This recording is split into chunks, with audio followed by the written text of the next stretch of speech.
How's everybody doing? All right. A few months ago, I got a DM from somebody on Instagram, and she was asking for help with a financial question she had. And she wanted to know what to do about her husband spending way too much on iced tea. I said, let's do it. Tell me, how much does he buy? How much iced tea?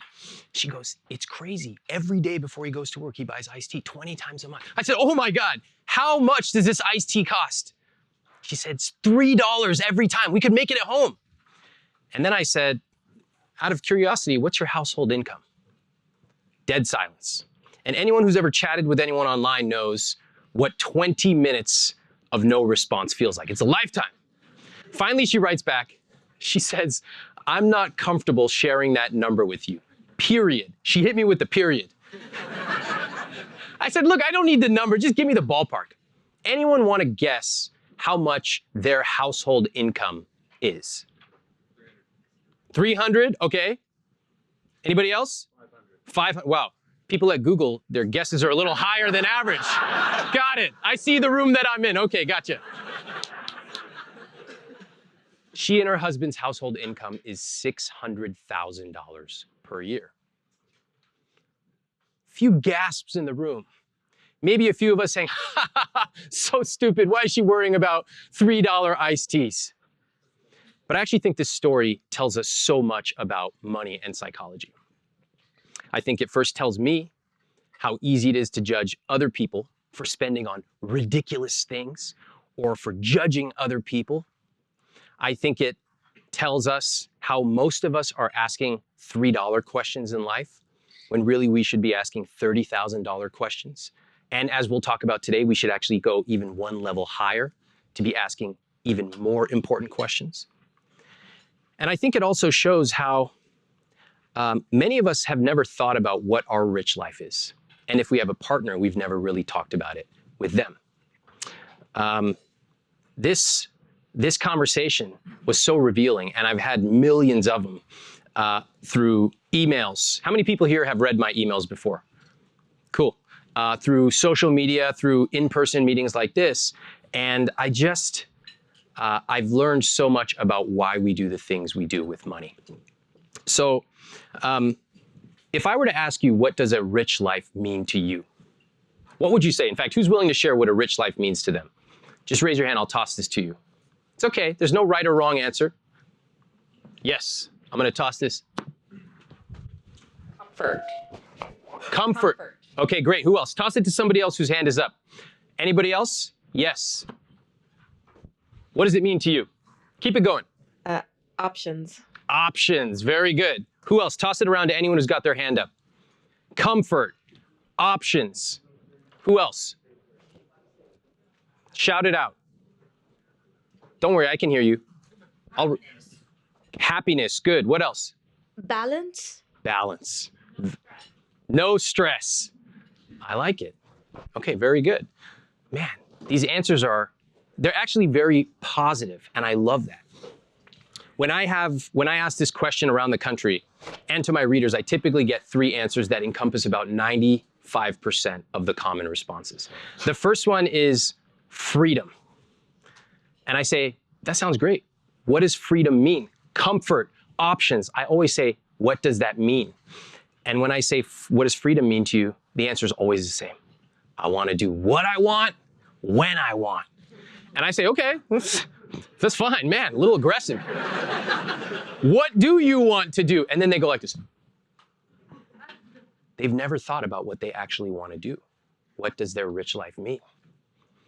The next common answer is $1 million. No regard given to whether they live in Kansas or Manhattan, just $1 million. I don't even bother asking what they're going to do with the $1 million, because if that's the answer, they haven't thought about what it actually means.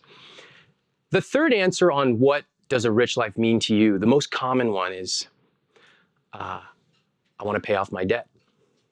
I actually find this to be the most haunting of all.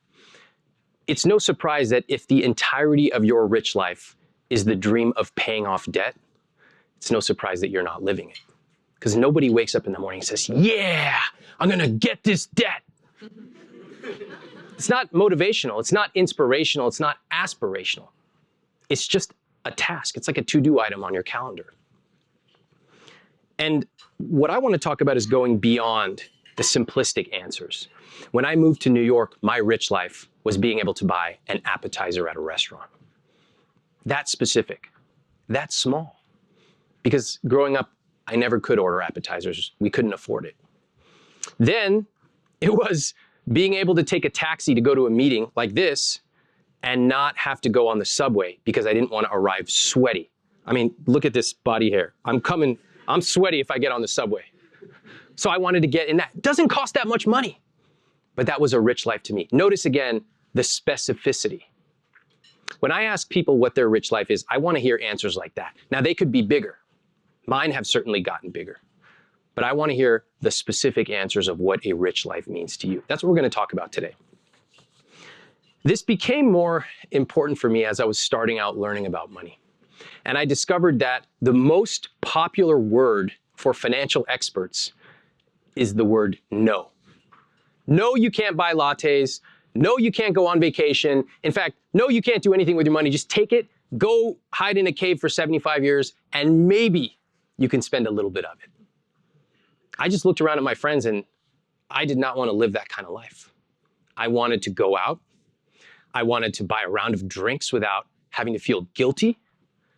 And as I got older, I wanted to experience different things using my money.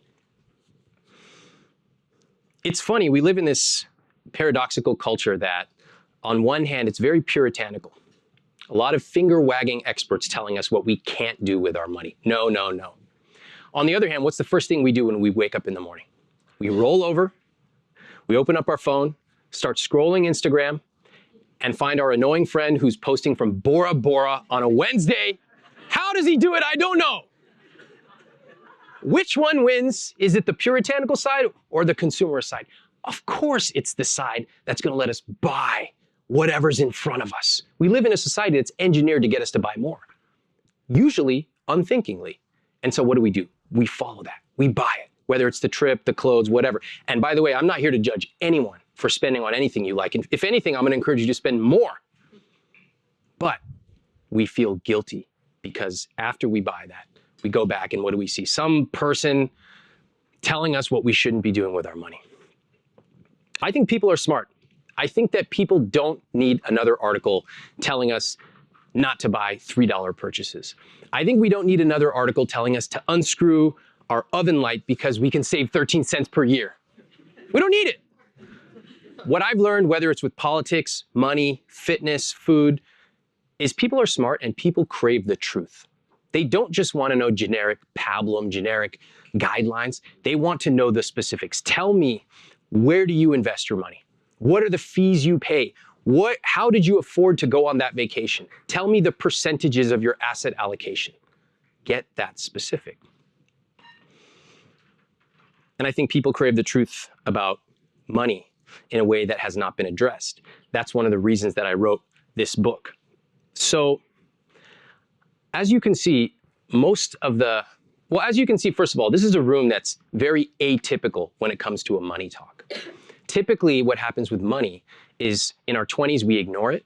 Whatever, later. In our 30s, we're like, I have a little bit of money sitting around, maybe. I should probably do something with it. And then 40,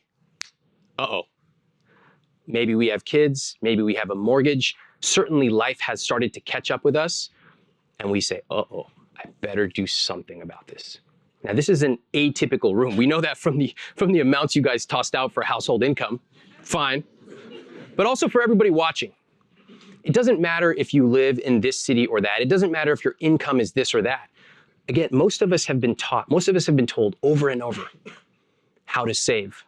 But no one has actually taught us how to spend. Most of us, like I said, are asking $3 questions. No one has pushed us to go beyond that. What's next? I'd like to start off today by showing, not telling, showing everyone in the room how money can be something that brings us joy, not anxiety, embarrassment, guilt, and shame. Classic. I would like to ask you, I'm going to make this a little dynamic because I love hearing answers when you get a chance to talk to the person next to you. So If you're in the room, get ready to talk to the person next to you, introduce yourself. If you're watching, just play along. What I would like you to answer, turn to the person next to you, introduce yourself, and in just 60 seconds, I'm gonna come back. I wanna know the answer to this question. What is something you spent money on in the last 2 weeks that made you smile? Something you look back on and it made you smile. It could be going out to a nice restaurant. It could be hopping in a taxi instead of the subway on a hot day. Anything in the last 2 weeks. Let's take 60 seconds and then I'll bring you all back. Okay. Please pass that mic around. If you want to share your answer, please raise your hand. We will get a mic over to you. I want to hear from you. What is something you spent in the last 2 weeks? Let's get those mics going around the room. What is something you spent in the last 2 weeks that just made you smile? Go ahead.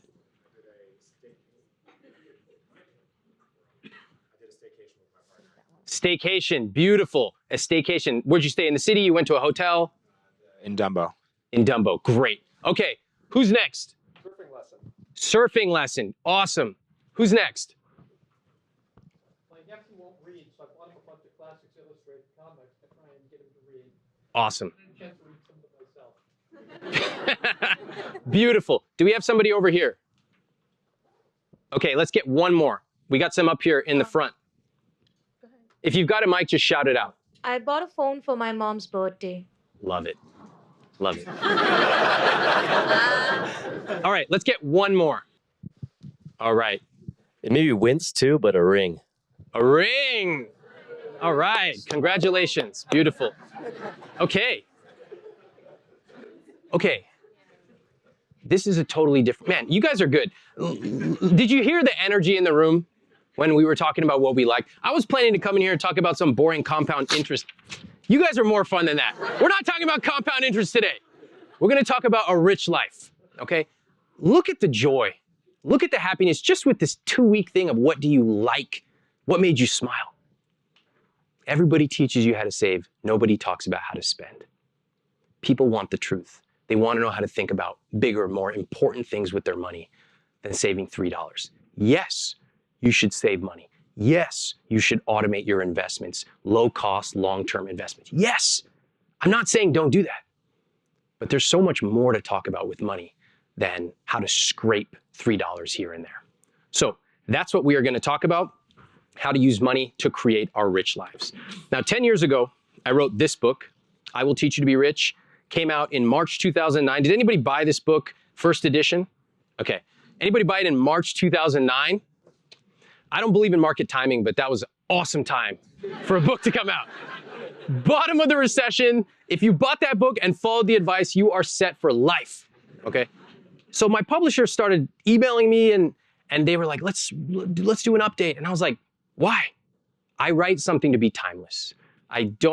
Good advice is timeless. In fact, some of my favorite books are decades or even centuries old. I resisted for a long time. But meanwhile, I have these bookmarks that I save online. I was saving all these bookmarks about what was changing in the financial industry. And there was a lot. There are new accounts. Robo-advisors didn't exist back then. I had switched my own credit card for extra perks and I'd switched my accounts. Things had changed in my own life as well. I had grown my business to dozens of employees and 40,000 customers. And I'd gotten married, which was amazing and also challenging from a financial perspective, really having those conversations. And I think I realized that I had started to think about money differently. And this is a realization that continues to unfold for me. When I was 22, if you asked me, what does money mean to me? I would have said, it's good and I want more. That's pretty much the level of intellectual rigor that I brought to the table on that one. And actually, I think a lot of people, if you put a challenge in front of them and they are achievement oriented, they're just gonna go get it. They may not think about why or how does this fit into the context of my rich life. They're like, you set a KPI, I'm gonna get that KPI. What I have learned now along my financial journey, as my business has grown, as I've gotten married, as I have talked to even more people about debt, earning more, salary negotiation, finding a dream job, starting a business, is that I liken my journey with money to the journey that I took with fitness. About 10 years ago, I decided to get more fit, and I started with a very simple reason, which was pure vanity. I was like, I want to look like that. And I think vanity can be a good reason to get started with something. But I think if any of us have done something that we got good at, whether it be an instrument or programming or a different language, you might start for one reason. What I found is that I ended up falling in love with the craft and the discipline to go every single day. And to know that, yeah, you might look a certain way, but that's actually a byproduct of all the work that you've put in every single day and perfecting that craft. Same with money. Whereas I used to go after money, now I realize that money's the byproduct of doing all the right things. And I actually remember this as recently as 6 months ago. We're on our honeymoon, and I love hotels. I keep a list of hotels that I want to go to, and like, I love them. And I remember we were staying at the last place on our honeymoon, and we were already happy because we're on our honeymoon and just having the time of our lives. But I remember being even more happy because I was at this dream hotel that I'd been wanting to stay at for years. And I was trying to figure out, why am I so happy, even happier than the baseline? And what I realized was being able to be there with my wife, but also be able to be there and not have to worry about, can we afford this? Or can we order room service? That meant that I had done all the right things for years. I'd showed up at work. I got a team, which is an amazingly talented team. We made the right decisions. We recovered when we made the wrong ones. And now this is the payoff. This is one of the rewards of our rich life. I would have never thought like that at 22. I would have said, like, what's in my Excel spreadsheet and what's in my account? That's just a number. But to be able to get in a taxi and avoid the sweat, or now to be able to dream bigger and go to a dream hotel with my wife, way more meaningful.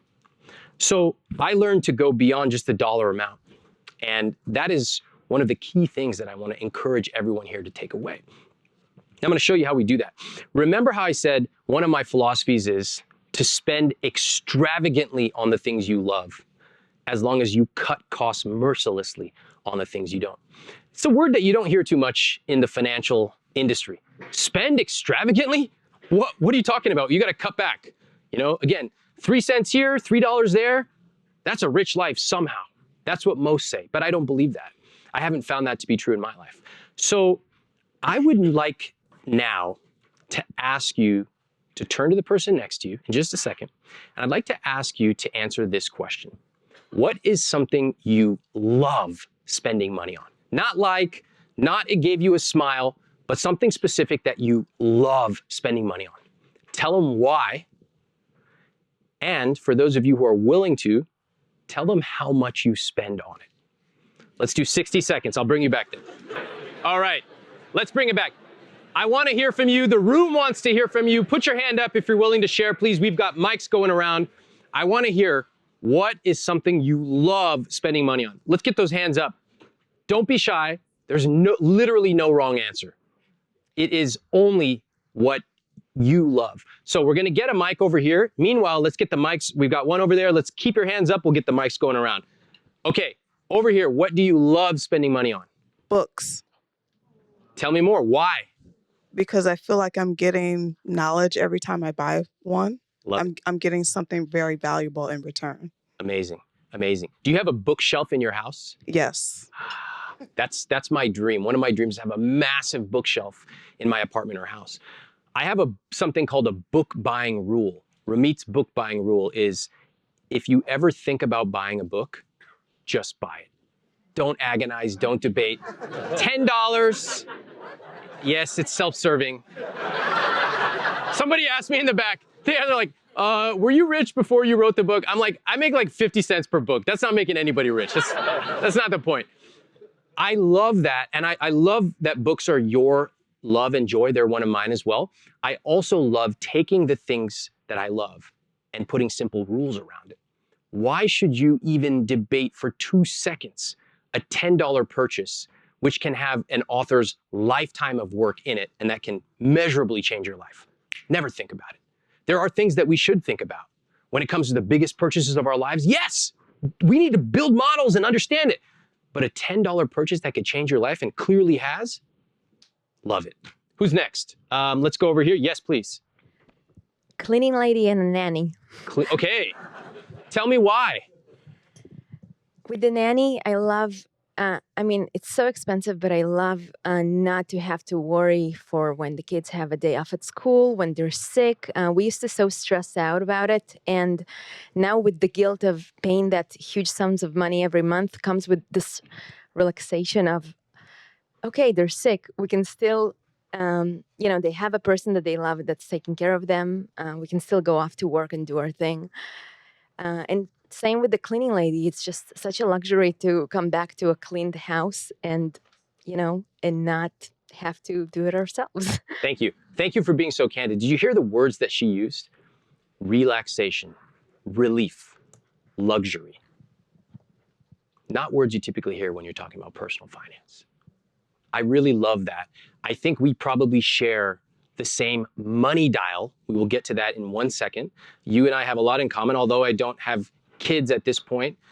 I hear what you're saying and I can see the smile on your face and feel the relief in what you're saying. To know that your child is safe and that you can also do what is fulfilling to you is amazing. Thank you for sharing that. Who's got another one? Yes, who's got the mic? Here. Go ahead. I love buying vinyl records, for sure. Vinyl records. Okay, why? And would you just raise your hand high so I can see it? Thank you. Yeah. Why do you love them? I really like the process of finding them. Sometimes it's not about money. It's just kind of discovering them. What? It's not about money? What do you mean? Yeah. Yeah. What do you mean? What do I mean? I think I get excitement from when I see it, and I don't think of the price tag at that point. I think about what its quality is and what it sounds like, and then money is just this factor of me getting it to my house. And I like the allocated time I have to listen to it and pick up the needle and kind of take myself to listen to an album fully. Wow. A very interesting journey, a very tactile experience too, by the way. Putting it down, almost like the equivalent of making coffee. Someone who really loves coffee, or I want to smell the beans, I want to grind it myself. I love the way you talk about it. You know, it's funny, we teach people how to start a business, and one of the things we talk about, people are petrified to charge money. And we talk about when you understand your customer, and when you find the right customer, price is a mere triviality. And you demonstrate that. You have, when you say you love buying vinyl, you mentioned that you like to go through the journey, the process of finding it. That's very much like when I travel, I want to research it all, and I almost get half the joy from just finding out where we can go, and then being there is an added bonus. So thank you for sharing that. Let's get one more. Yes, sir. I'm a collector. I've always been a collector. My current collecting thing are high-end military miniatures because they remind me of history, because most of my collections have always been about things that relate to history, and they help me learn, they help me put things in perspective, things like that. Wow. Is it expensive? Yeah. Do you care? A little bit. That must be very expensive. Okay, I like it.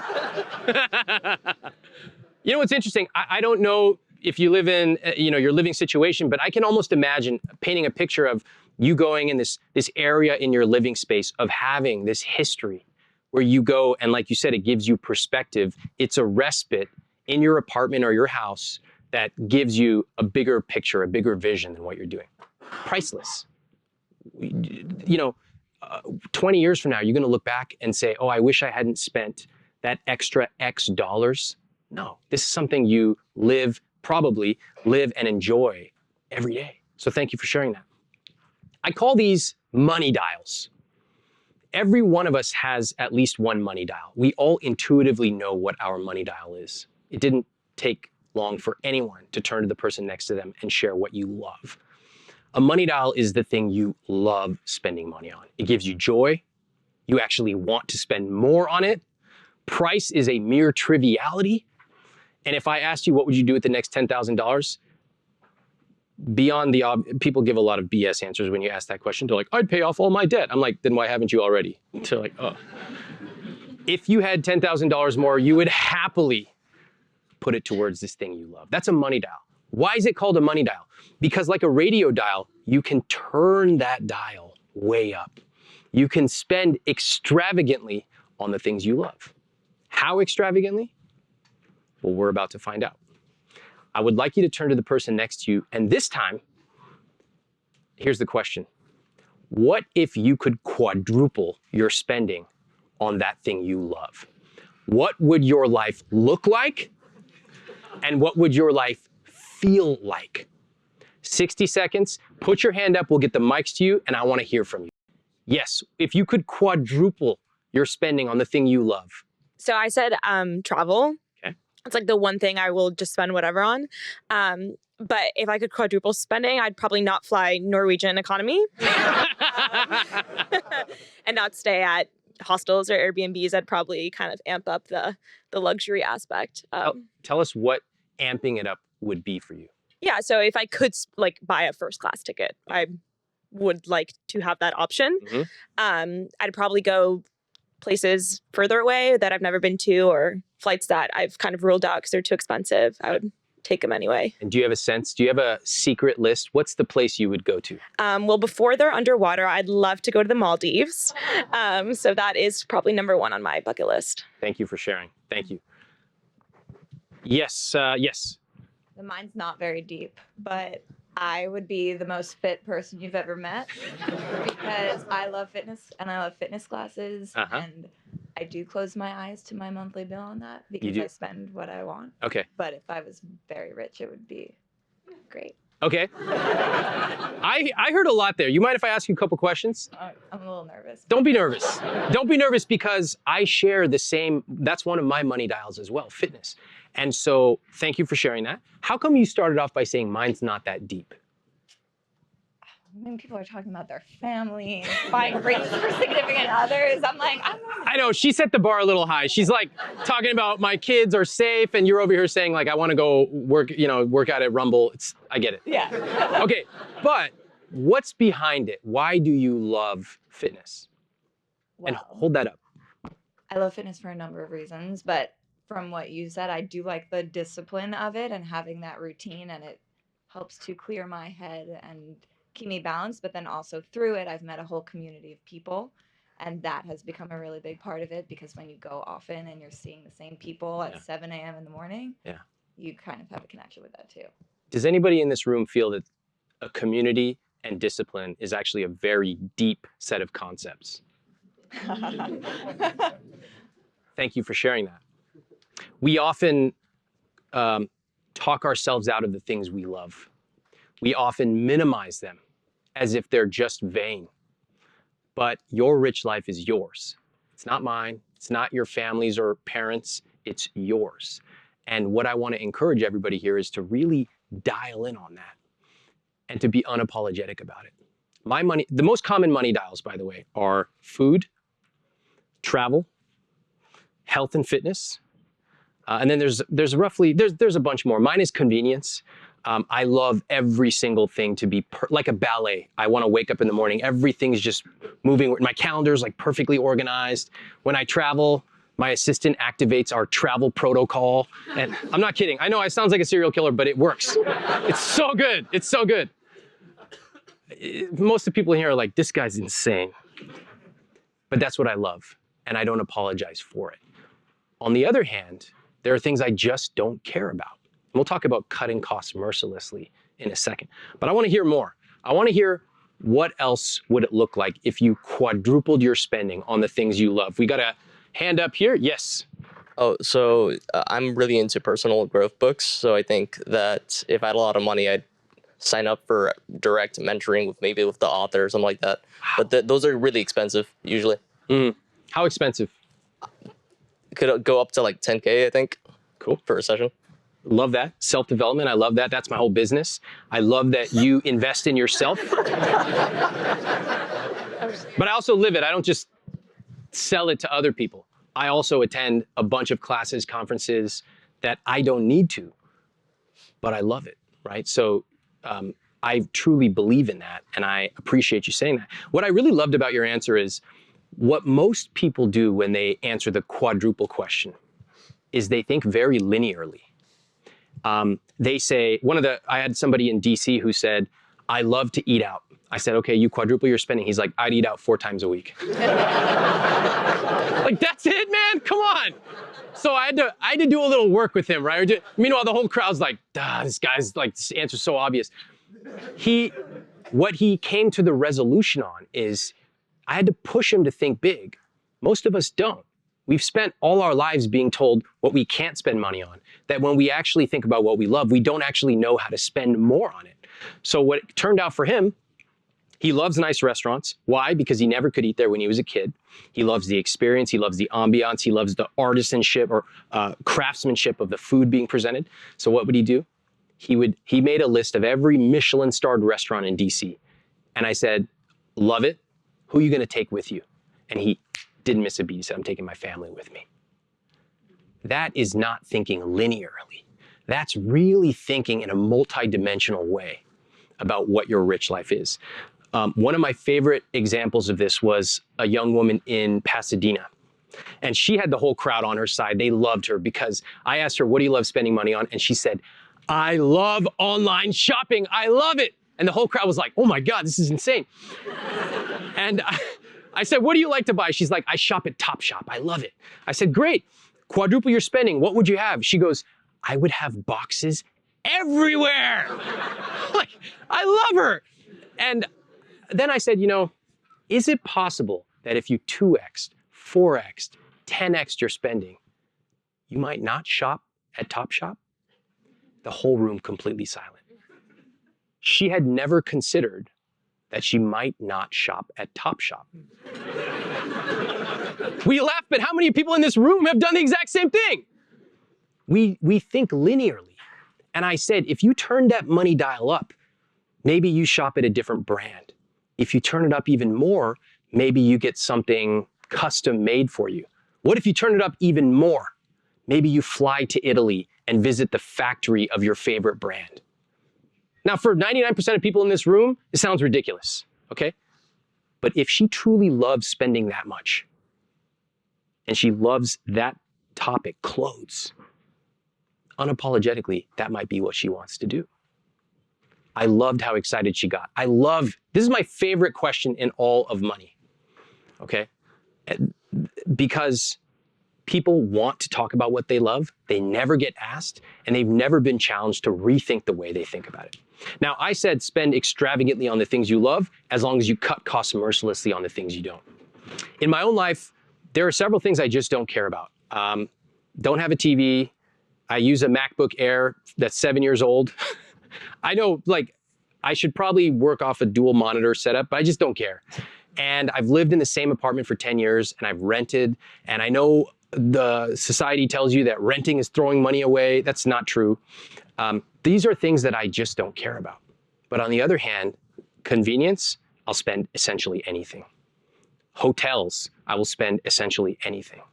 And there's a few other examples. My wife and I together, we're coming up with our own money dials. Relationships is a big one for us. So I would encourage everyone to really take this concept and think about it.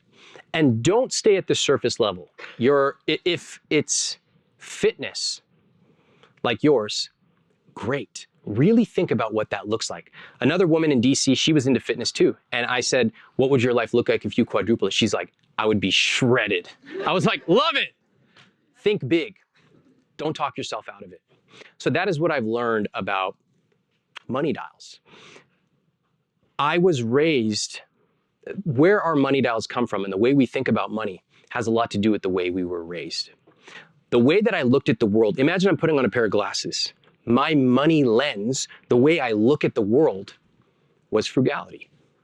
Probably like some of the people in this room and some of the people watching. I was raised by two immigrant parents.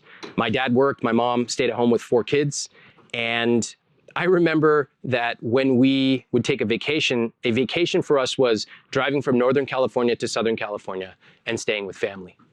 And on the rare time we went to Disneyland, which I think was once or twice, we would wake up really early from our cousin's house, go to Disneyland. We would pack lunches because there's no way you can buy 6 lunches for a family at Disneyland. It's too expensive. And we would stay until the end of the day, very end. Why? Because we're not coming back here. We got to get everything we can from this place. That was my money lens. And I think it served me in a lot of ways, right? I mentioned the computer. I don't need certain new things. If it works, I like to buy the best and keep it forever. But I also think that there are other money lenses, other ways to look at the world. We heard in the back from the woman who said that she loves to spend on convenience, which is my money dial. Feel safe, feel relief, feel luxury and fortunate. Safety is something that we all kind of intuitively get when it's for someone else. Oh, we'll spend extra so that our kids are safe? Never gonna question that. But when it comes to our own spending, we put back that frugality lens so much of the time. It's been drilled into us by society. There are other money lenses. There's the money lens of results. I could get a workout on YouTube, or I can pay a personal trainer for better and faster results. There's experience. Why do you think people go to a really nice restaurant, right? 5+ courses, the experience. There's pure luxury. This sweater is not gonna last 10 times longer than that sweater, but you just want it. And so sometimes we need to, I think of it almost like a musician. You wanna have the note of frugality, but you don't wanna be a one-note player. Sometimes frugality is the perfect note, but sometimes there are other notes you want to put in. Security, luxury, results, whatever your money lens is. I don't want anyone in this room and anyone watching to be a one-note player. There are different notes to use at different times. So it's hard, especially for me, it was very hard to change my view. I would much rather in my early 20s judge other people. That's why I really love that iced tea example, because it took me back. When she first said iced tea, I was like, this is insane. It took me back to what I used to be like in my early 20s. I would walk onto a flight and pass the people in business class or first class, and I would laugh. So stupid. They're so stupid. Why are they spending 4 times the money? We're all getting to the same place. What I should have done instead of disparagement was switch to curiosity. D to C. Why are they doing that? Why might someone want to spend that crazy amount to me on a business class flight? What do they know that I don't? And I might discover that I don't actually agree. I don't value that. I don't care. I think it's not for me. But had I, instead of closing the conversation, disparaging, I should have gotten a lot more curious and said, why? Why does someone go to this restaurant? Why does someone want to go to the Maldives, which in my early 20s, I didn't even know what that was? Why? And that has really transformed the way that I look at money, from one note of frugality to being able to play different notes at different times. One thing that I've learned is that most of us have never thought about what our rich life really is. So you ask people, what is your rich life? I told you, we actually had some great answers in here. Most common answers, I told you the 3. Most people have complained about money, especially in their 40s. It becomes the #1 thing they worry about, but they've never spent a weekend reading a good book.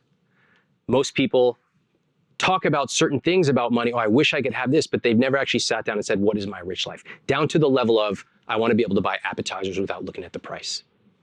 If we did that, imagine how our spending would change. Imagine how our psychology around money would change. Now, this is important. I've learned this is increasingly important because in the first edition of the book, I had all this, technical stuff about Roth IRAs and compound interest and all that. It's in there. It's updated, it's all there. How do you automate your money and what credit cards can you squeeze the perks out of? Yes, use it. What I realized is that if we don't tackle our money psychology, no compound interest chart is gonna change anything. And from talking to people for a long time, one thing I learned about the way we treat money is, it's almost like imagine you get on a raft and you're floating down this river. It's a nice day. The river's gonna end up in a good place. This is a river of life. It's a pretty good life, especially for people watching this, people in the room. Life is gonna be pretty good, right? You've sort of done well already. If the river goes left, we go left. What I have found is it's a lot more fun to pick up my paddle and row the direction that I wanna go. Sometimes I might get wrong, but I've learned that it's a lot more fun to chart out what my rich life is. And interestingly, the more you really refine what your rich life is, for example, vinyl, and maybe you actually go to a vinyl making class from the original vinyl guy, I don't know. Some people around you might say, that's pretty weird. Why are you doing that? That's ridiculous. My favorite word. That's ridiculous.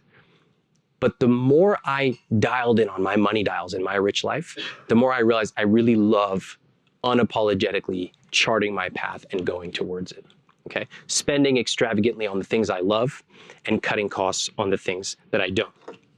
Now, it's one thing to do this yourself, to come up with your money rules. I've got 10 money rules. You can Google Ramit's money rules. And they're about spending and saving. And one of them is marry the right person, which I think is actually one of the most important money rules that you can possibly have. It's one thing to come up with your own money rules. It's another when you bring somebody else into this conversation. How many people here are in a relationship or have been in a relationship where money was a topic of discussion? Quite a few. I've had magical experiences and I've had challenging experiences. And I'd like to tell you a little bit about both. My wife is here in the room. I remember when we were engaged and we went out to dinner with two couples who were a little older than us. And they asked us where we were planning to go for a honeymoon. And we were excited. We were planning to go on a safari, 8 or 10 days. And we told them, we've never been and we can't wait. They were excited. Oh my God, that's going to be amazing. And then one of them mentioned, yeah, when we went on our honeymoon, we took 6 months off and we traveled the world. Like, what? And then the next couple, who are, again, they're a little older than us, but we thought, they're not that much older. They said, oh yeah, when we took our honeymoon, we went for a year. It was life-changing. And we walked out of that restaurant, we were looking at each other like, did you hear that? Who are these people? It would have been easy for us to say, that's ridiculous. But together, we both love self-development. We both learned about the tools to use, and we continue to learn about the tools to use to have these conversations. We went from this place of, that's ridiculous, to this magical question of, what if we did that? And the first thing our minds do is try to talk us out. Well, we got a business. Can we afford it? Da da da da da. What if we can't do it? And then we just said, what if we did that? And when you go from a place of, can we do that, to how can we do that, becomes magical. So we fast forward a few months. We decided to take not a 1-year honeymoon, but a 6-week honeymoon. And one of our money dials is relationships, our joint money dial. And we independently came to each other with this idea. We wanted to bring our parents with us to the first part of our honeymoon. So in Italy, we told our parents, just show up at the airport and don't worry about anything else.